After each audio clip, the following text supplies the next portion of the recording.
we talked about garden center management on Thursday. We do have a few of you to turn in your interviews yet, right? We'll go over all that stuff after break. Finalize your business plan is due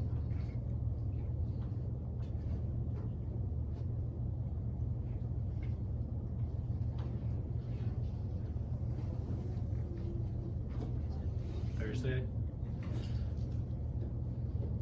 Does anybody need more time for that? 100%. Yours is in, but it's not due till tomorrow. Yours was turned in like. Yeah, I thought it was due last month.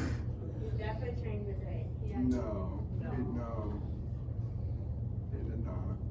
Okay, well, mine's not that good. Well, it looks like we have more time now, right?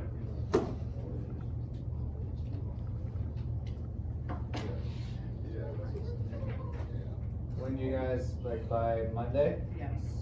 That would be a lot better even. I could have waited until Sunday.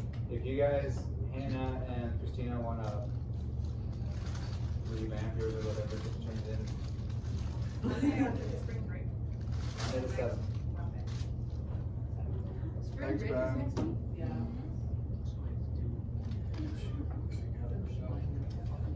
I got homework this weekend, you guys are gonna have homework this weekend. I'll be here. I'll be working. If you don't want homework this weekend, Ashton, you can turn it in by the original meeting.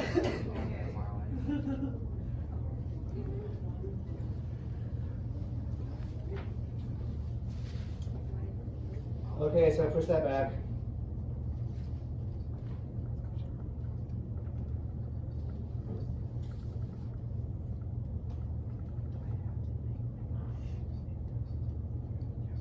Okay, we'll start talking about management of a business today. A little bit of that, how it pertains to garden center management specifically.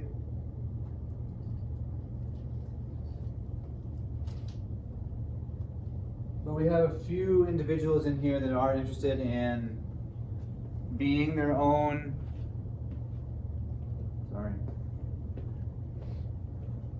boss, managing their own business.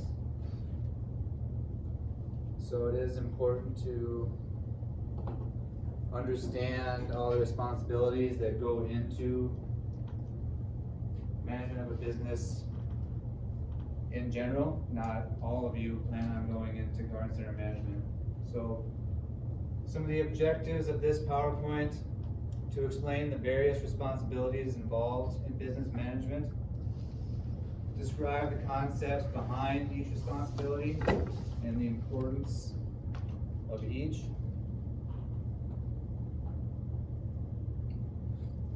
explain how certain business management responsibilities uniquely fit into garden center management.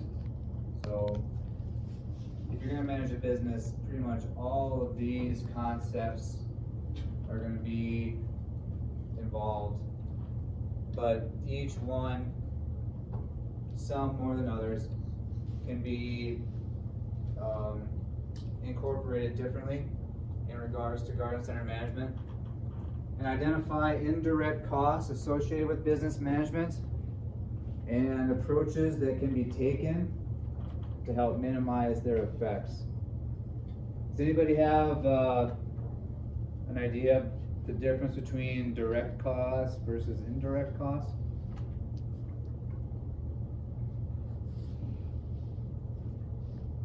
Mitch? I would guess direct would be like rent, water, electricity, like all the stuff that you directly have to pay for in order to just be there. Indirect, probably, maybe insurance, tax, stuff like that. Or The direct costs are the ones that specifically go into, like, for example, garden center management. You have to have your soil, your pots, your plants, your fertilizers, stuff like that. The indirect would be your building, labor, insurance, taxes. Some of those are gonna be your indirect costs. We'll go through the list of different responsibilities, and you will see that it is pretty substantial. And we will also go through the lists of indirect costs, and you will find out how substantial that is as well. And along those lines, we did, some of you who completed your business plans already, if you did the cost analysis sheet, you probably had a good understanding of what it all has to go through before you can get to your net income. Yes, Christina? Was yours, so I have to compare my numbers to yours, but your numbers were like way low from when I was looking at. Was yours just Sure, regular numbers, or was yours? Mine were just on the fly. Okay. Yeah. So my profit would have, in reality, been very, very low, if even in the black. Cause when you're like 2001, like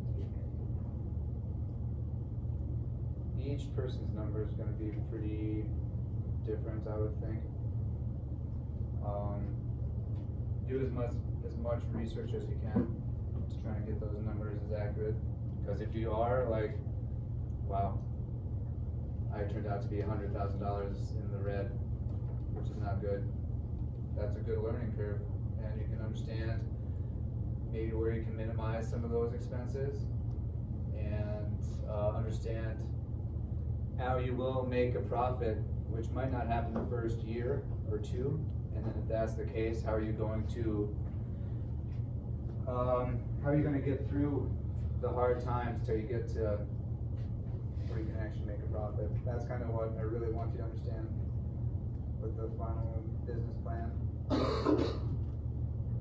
Wow, there is a lot of expenses that go into successfully having your own business. That answer your question? Yeah.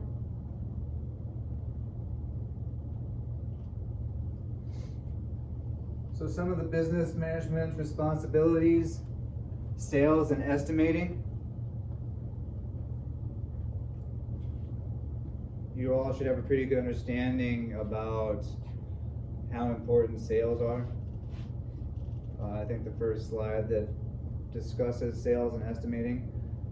No sales, no income, no success.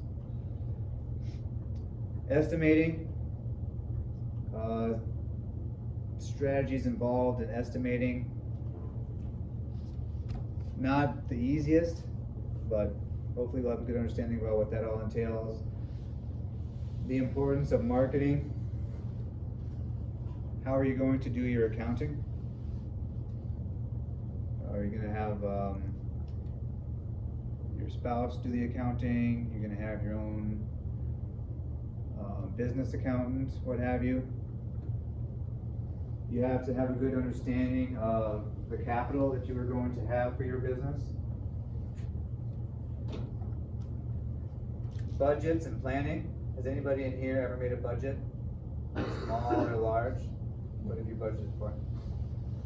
It's like random things. In your life in general? Yeah. When I first got my job in New York, I had my college loans to pay off. I had a car that I had to pay off. I wasn't making a lot of money, but I was living rent-free. Internet was paid for, TV, so. But I was kind of nervous, so I went through and budgeted. Okay, here's how much I spent on groceries and gas. I can like future budget, like with your most commodities accounts. Smart. Like, Yeah. I would expect this much, you make this much, that contribute Yeah. I made sure, well, I went through and did my budget and realized that I had more money coming in than was going out, so I was able to put that towards student loans and car payments. Same with in Valparaiso, I was really nervous about that. Cause then I had to pay $650 in rent each month by myself. So, I made it work though, and got my car and student loans paid off as fast as possible. I didn't do much budgeting in regard to jobs until I really got to the country club, and then I had my own little horticulture budget, and I had to make sure that I was within that budget when it came to ordering annuals, perennials, trees and shrubs, fertilizer, pots. It's a good thing to know.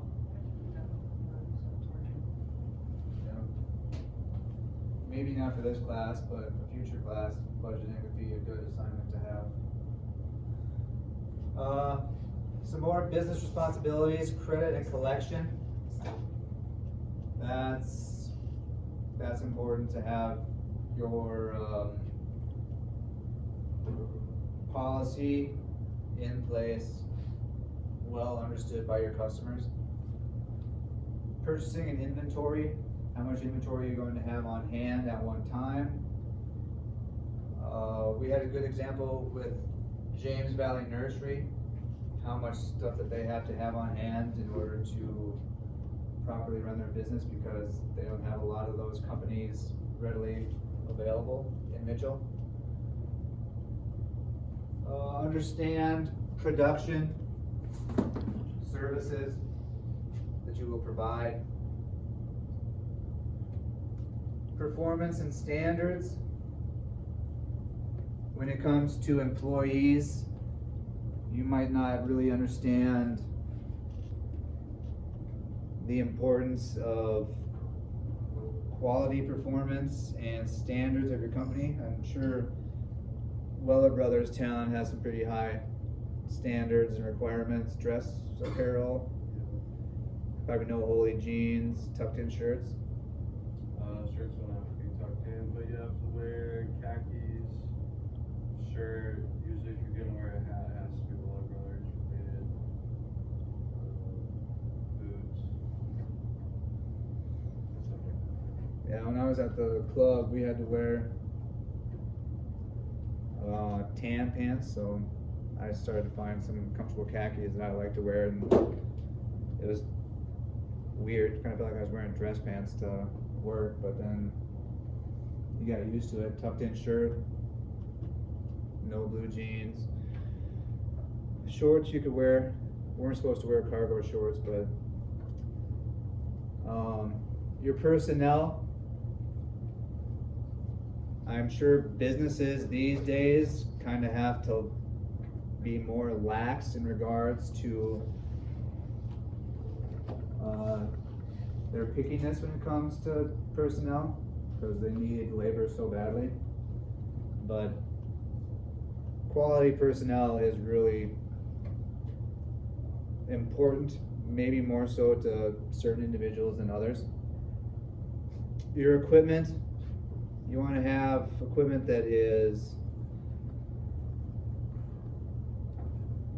efficient, gets the job done. Try to use your equipment for what it was purchased for.